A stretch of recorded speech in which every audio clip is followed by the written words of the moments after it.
Hi dears, welcome back to Xylem Learning. Xylem Learningന്റെ പുതിയൊരു ക്ലാസ്സിലേക്ക്, മലയാളം ക്ലാസ്സിലേക്ക്, ശ്രുതി ടീച്ചറിന്റെ ക്ലാസ്സിലേക്ക് എല്ലാവർക്കും സ്നേഹസ്വാഗതം.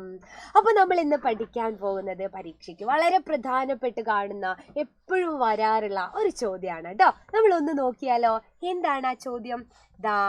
വർണ്ണന തയ്യാറാക്കാം. ഈ ഒരു ചോദ്യം കാണുമ്പോൾ തന്നെ നിങ്ങൾ വിചാരിക്കും, വർണ്ണനയോ, എങ്ങനെയാ വർണ്ണിക്കാന്നല്ലേ? അപ്പൊ നമുക്കൊരു മോഡൽ, ഒരു മാതൃക കണ്ടു കഴിഞ്ഞാൽ നമുക്കത് തയ്യാറാക്കാൻ വളരെ എളുപ്പമല്ലേ?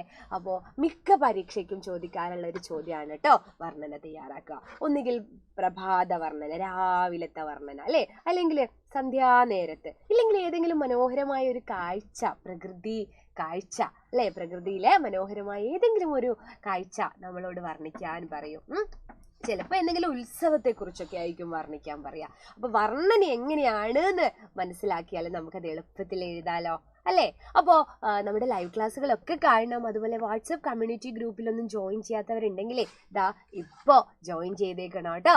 ഓക്കേ, പ്രഭാതത്തിലെ പ്രകൃതി വർണ്ണനയാണ് ഇപ്പൊ ടീച്ചർ പറഞ്ഞു തരുന്നത്. പ്രഭാതം എന്ന് പറഞ്ഞാൽ രാവിലെയാണ് അല്ലേ? രാവിലത്തെ ആ ഒരു പ്രകൃതിയെ നമ്മൾ എങ്ങനെയാ വർണ്ണിക്കുക? ടീച്ചർ ഒന്ന് പറഞ്ഞേരേ. ഇരുട്ടിന്റെ കരിമഷി മെല്ലെ അലിഞ്ഞു. അതായത് പ്രഭാതമാവുമ്പോ എന്താണ്? സൂര്യൻ ഉദിച്ചു വരുന്നുണ്ടാവും. അപ്പോൾ ഇരുള് മാറി വെളിച്ചമാകും അല്ലേ? ഇരുട്ടിന്റെ കരിമഷി മെല്ലെ അലിഞ്ഞു അല്ലേ? സൂര്യൻ ഉദിച്ചു വരുന്നു എന്ന് എഴുതുന്നതിന് പകരം, അല്ലെങ്കിൽ രാവിലെ ആകുന്നു എന്നതിന് പകരം, ഇരുട്ടിന്റെ കരിമഷി മെല്ലെ അലിഞ്ഞു എന്ന് കുറച്ചുകൂടെ വർണ്ണാത്മകമായി വർണ്ണിച്ചുകൊണ്ടാണ് ടീച്ചർ എഴുതിയത്. കിഴക്കിന്റെ മുഖത്ത് കുങ്കുമവർണ്ണം പരക്കുന്നു.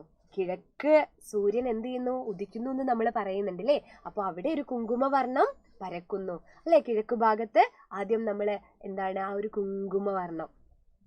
പരിമളം പരത്തിയ ഒരു ഇളം കാറ്റ് എന്തോ രഹസ്യം പറയുന്നത് പോലെ തോന്നുന്നു. പരിമളം എന്ന് പറഞ്ഞാൽ എന്താ? സുഗന്ധം. സുഗന്ധം പരത്തിയ കാറ്റ്. കാറ്റിന് വേണമെങ്കിൽ നിങ്ങൾക്ക് തെന്നൽ എന്നൊക്കെ എഴുതാം കേട്ടോ. പരിമളം പരത്തിയ ഒരു ഇളം കാറ്റ് എന്തോ രഹസ്യം പറയുന്നത് പോലെ തോന്നുന്നു. പുൽനാമ്പിലെ വെള്ളത്തുള്ളികൾ സൂര്യകിരണമേറ്റ് തിളങ്ങുന്നു. പുൽനാമ്പില് വെള്ളത്തുള്ളികളൊക്കെ ഉണ്ടെങ്കിൽ, ഇപ്പൊ മഞ്ഞുകാലായിക്കോട്ടെ മഴക്കാലായിക്കോട്ടെ, വെള്ളത്തുള്ളിയൊക്കെ ഉണ്ടെങ്കിൽ അതെന്താണ്? ആ ഒരു സൂര്യന്റെ കിരണമേറ്റിട്ട് തിളങ്ങുന്നു എന്ന് പറയുന്നു.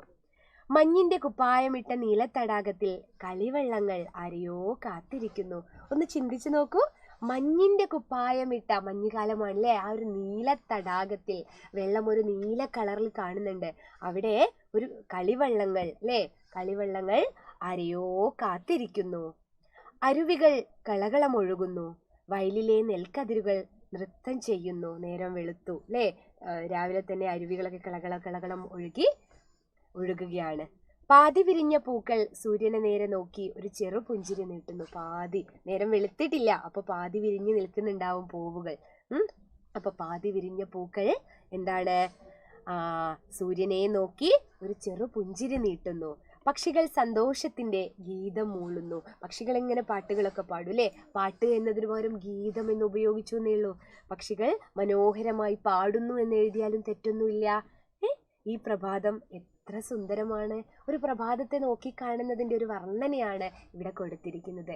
ഇത് നിങ്ങൾക്ക് ഇങ്ങനെ എഴുതാൻ പറ്റിയില്ലെങ്കിലും, അല്ലെങ്കിൽ ഈ രീതിയിൽ അല്ലെങ്കിൽ മറ്റൊരു രീതിയിൽ മക്കൾക്ക് എഴുതാം. പക്ഷേ അല്പം മനോഹരമായ ഭാഷ ഉപയോഗിക്കണം, ചില പ്രയോഗങ്ങൾ ഉപയോഗിക്കണം. ടീച്ചർ ഇവിടെ പ്രയോഗിച്ച കണ്ടോ? ഇരുട്ടിന്റെ കരിമഷി മെല്ലെ അലിഞ്ഞു അല്ലേ? നേരം വെളുക്കുന്നു എന്നുള്ളതിനാണ് ഇവിടെ അങ്ങനെ കാണിച്ചിരിക്കുന്നത്. അപ്പോൾ ഇതുപോലുള്ള വളരെ ഉപകാരപ്രദമായ ചോദ്യങ്ങളൊക്കെ ആയിട്ട് ടീച്ചർ ലൈവിലും അതുപോലെ കോണ്ടന്റ് വീഡിയോസ് ഒക്കെ ആയിട്ട് വരാം. അതുവരേക്കും ബൈ ആൻഡ് ടേക്ക് കെയർ.